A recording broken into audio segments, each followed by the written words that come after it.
किसी का गढ़ नहीं है। जनता जनार्दन अगर एक बार मूड कर लेगी ना, भी हमने चाबी को विधानसभा भेजने, तो ये गढ़ देते हुए मैं दिखा दूंगी आपको। इनेलो की टिकटें दिल्ली से बंट के आई हैं, जिन्होंने दुष्यंत के खिलाफ एक मुहिम चलाई थी। कुलदीप बिश्नोई भी किराए का उम्मीदवार है और कोई भरोसा नहीं है कुलदीप बिश्नोई का। आज बीजेपी में, पहले उसकी खुद की पार्टी थी, उससे पहले कांग्रेस में था, और आगे भविष्य में कहाँ होगा ये कुलदीप बिश्नोई बता सकता है। आज कृष्ण की बारी आई है, कृष्ण को टिकट दी है, आगे कृष्ण का भी मैं कहती हूँ भविष्य जो है वो बहुत उज्जवल है। आज मैं कहूँगी कि इनेलो और बीजेपी एक है। इनेलो की सारी टिकटों का बंटवारा जो है वो भारतीय जनता पार्टी के, मैं तो कहूँगी मनोहर लाल खट्टर जी ने किया है। आज हमारे कार्यालय का उद्घाटन था, कार्यालय का उद्घाटन किया है, और मैं आदमपुर मेरे लिए कोई नया नहीं है, मैं यहाँ पैदा हुई हूँ। हम लोग हिसार पड़े हुए हैं और हमारे साथ एएसपी पार्टी के बहुत सारे बच्चे आए हुए हैं। ये हमारे संतलाल प्रवक्ता हैं एएसपी के, वो भी हमारे साथ खड़े। तो मैं तो यही कहूँगी पूरी आदमपुर की जनता से, जितने भी मेरे पत्रकार छायाकार बंधु आए हुए हैं, सबसे पहले तो आप लोगों का बहुत बहुत धन्यवाद। और आपके माध्यम से आदमपुर की जनता से कहूँगी कि बहुत नेक भला आदमी खड़ा किया, बहुत शरीफ है, सारी उम्र लोगों के बीच में रहने वाला है, पार्टी के लिए दिन रात एक करके काम करने वाला है कृष्ण। तो इसको अपना, इनके पास, आदमपुर के लोगों के पास जो एक एक कीमती वोट है वो इनके पक्ष में डालकर चाबी के निशान पर मोहर लगाकर कृष्ण गंगवा जी को विजयी बनाने का काम करें। जैसे प्रजापति समाज से पहले रणवीर सिंह गंगवा जी को भी आप लोगों ने जिला परिषद जैसे वो थे, पार्षद थे, उसके बाद उनको राज्यसभा, फिर आगे बढ़ते गए, उस हिसाब से अब इनको जैसे आपने यहाँ से उतारा। देखो, चोई देवलाल से लेके मैं कहूँगी, चाहे दादाजी थे, चाहे पिताजी थे, चाहे अजय सिंह जी थे, चाहे अब दुष्यंत है मौजूदा, सबने हमेशा प्रजापति समाज का जो है वो बहुत मान सम्मान दिया है। उसमें रणवीर गंगवा जी को भी भेजा था, वो पहले उन्हीं पार्टी में थे, दादाजी से लेकर पिताजी, फिर अजय सिंह जी के साथ। और कृष्ण जो है वो दुष्यंत के साथ डट के खड़ा है।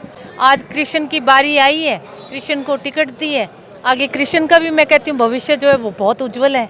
तो अनूप दानव को लेकर ना कोई भी नहीं सोचता था कि अनूप धोखा देके जा सकते हैं दुष्यंत को, तो मतलब ये कैसे क्या हुआ वो तो अनूप बताएगा, मैं तो क्या बताऊं। हमने तो देखो विश्वास करने में कोई कमी नहीं छोड़ी। अब विश्वास तो आजकल मैं कहूँगी कि खुद की औलाद का भी नहीं पता होता, ऐसा ही सिस्टम हो रहा है समाज का कि हम खुद के बच्चों के लिए भी बहुत ज़्यादा श्योरिटी नहीं दे सकते घरों में। और अनूप के लिए ये कहूँगी कि हमारी तरफ से हमने उसको हमेशा, और मैंने तो उसको, इसलिए मुझे तकलीफ़ होती है कि कई चीज़ों में दुष्यंत ने मना किया कि नहीं, जैसे उसके कैबिनेट मिनिस्ट्री की बात आई तो दुष्यंत ने कहा मैं नहीं बनाऊंगा, पर मैं उसके पक्ष में खड़ी हुई थी। इसलिए मुझे ज़्यादा तकलीफ़ है कि जिस अनूप के लिए मैंने हर पल स्टैंड लिया था, आज उसी अनूप ने हमें दगा मतलब दी है। ये जो दुष्यंत के खिलाफ एक मुहिम चलाई थी ना, किसान विरोधी, आज वो लोग, उनकी टिकटें जो है, इनेलो की टिकटें दिल्ली से बंट के आई हैं, जिन्होंने दुष्यंत के खिलाफ एक मुहिम चलाई थी। अच्छा मैडम, जिस तरीके में हम बात करें, जैसे अनूप धानक को कहीं काले झंडे, कहीं विरोध, इस तरह का सामना करना पड़ा, उसी तरह से आपके जेडीपी से बहुत सारे विधायक गए, अगले दिन पटका पहना के टिकट थमा दी बीजेपी ने, क्या मानते हैं इसको? देखो, बीजेपी ने ये तो 4.5 साल मैं कहती हूँ कि दुष्यंत ने निकाल लिए, बाकी बीजेपी ने हमारे विधायकों को बहुत पहले खरीद लिया था और ये साथ चल रहे थे, तभी तो कोई ना कोई विधानसभा में सुर छोड़ता रहता था।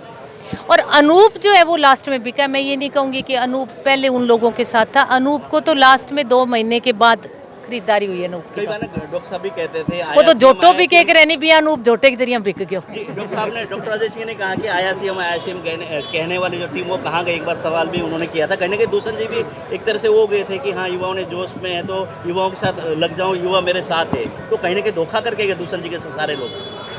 नहीं, देखो, किसान आंदोलन को लेके लोगों ने हमारे खिलाफ एक मुहिम चलाई थी और वो मुहिम थी कांग्रेस की बहुत बड़ी, उसमें इनेलो भी शामिल थी।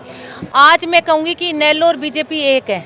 इनेलो की सारी टिकटों का बंटवारा जो है वो भारतीय जनता पार्टी के, मैं तो कहूँगी मनोहर लाल खट्टर जी ने किया है। उनको 3, उन्होंने कहा भी हमें 3 टिकट्स ऐसी दे दो जहाँ हम मजबूत रहे, बाकी आप सारे वोट्स हमारे से ले लो। कांग्रेस है जो कहते थे भी जेजेपी के लोग छोड़ के जा रहे हैं, आप ये नहीं क्यों नहीं कहते कि आज बीजेपी से कितनी भगदड़ मची हुई है, बीजेपी में आज कांग्रेस में कितनी भगदड़ मची हुई है, पर सबकी निगाह में कौन चढ़ा हुआ था उस टाइम लोकसभा में? दुष्यंत। तो कहीं ना कहीं हर पार्टी को दुष्यंत चौटाला का आज भी एक डर है। भाजपा वाले खासकर आदमपुर की सीट को लेकर कह रहे हैं कि हमने घर का उम्मीदवार दिया, लेकिन कांग्रेस और जेजेपी पार्टी भारी उम्मीदवार लेकर आई है, हल्का उम्मीदवार। मैं कहूँगी कुलदीप बिश्नोई भी किराए का उम्मीदवार है और कोई भरोसा नहीं है कुलदीप बिश्नोई का। आज बीजेपी में, पहले उसकी खुद की पार्टी थी, उससे पहले कांग्रेस में था, और आगे भविष्य में कहाँ होगा ये कुलदीप बिश्नोई बता सकता है। जिस तरीके से जेजेपी और एएसपी ने मिलकर 85 उम्मीदवार उतारे हैं और 3 जगह निर्दलीय को समर्थन किया है।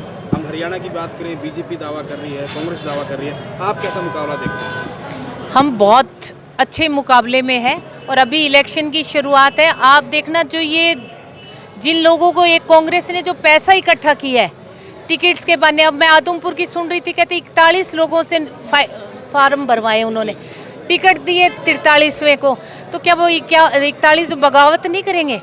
आप 10 दिन बाद देखना कि जो इलेक्शन है उसका मोड ही चेंज हो जाएगा। ये भीतरघाती जो है वो कांग्रेस को सबक सिखाएंगे। जो भाजपा है वो अति आत्मविश्वास में भरपूर है और ओवर कॉन्फिडेंस जो होता है वो हमेशा इंसान को मारता है। तो बीजेपी अपनी मतलब लक्षणों से मारी जाएगी। अच्छा, करीब 15 साल पहले आप राजनीति में आए थे, 2009 में पहली बार विधायक होने, लगातार 3 बार आप बनते रहे, तो ऐसा क्या हुआ कि इस बार आप चुनाव नहीं लड़ रहे? दिग्विजय को इलेक्शन लड़वा रहे, अगर एक ही फैमिली के 3-3 मेंबर इलेक्शन लड़ेंगे तो वोट कौन मांगने जाएगा फिर? मेरे तो ना लड़ने का कारण यही है कि दिग्विजय और दुष्यंत के वोट्स के लिए मैं उनकी कॉन्स्टिट्यूएंसी में। अंतिम सवाल है मेरा, क्योंकि आदमपुर को भजनाल का गढ़ कहा जाता है, आप भी यहाँ की बेटी है, जैसे अपने उम्मीदवार को उतारा कृष्ण गंगवा को, कितनी मजबूती आप देख रहे हैं? गढ़ किसी के नहीं होते, और गढ़ देते हुए हमने तो खुद आंखों से देखे, तो किसी का गढ़ नहीं है। जनता जनार्दन अगर एक बार मूड कर लेगी ना भी हमने चाबी को विधानसभा भेजने, तो ये गढ़ देते हुए मैं दिखा दूंगी आपको। बहुत बहुत शुक्रिया। तो ये थे विधायक नैना सिंह चौटाला, जो कहीं ना कहीं आदमपुर में जो इनके उम्मीदवार है जेजेपी के और एसपी के, उनके लिए आई थी। आज कार्यकाल का जो है उद्घाटन किया गया और कहीं ना कहीं नैना सिंह चौटाला का कहना है कि गढ़ जो है वो गढ़ किसी के नहीं होते। हालांकि इनको उम्मीद है कि इनका उम्मीदवार जो है गठबंधन को यहाँ जीतने वाला है। लेकिन आखिर आपको क्या लगता है, खुलकर कमेंट करें और वीडियो को दबाकर शेयर करें।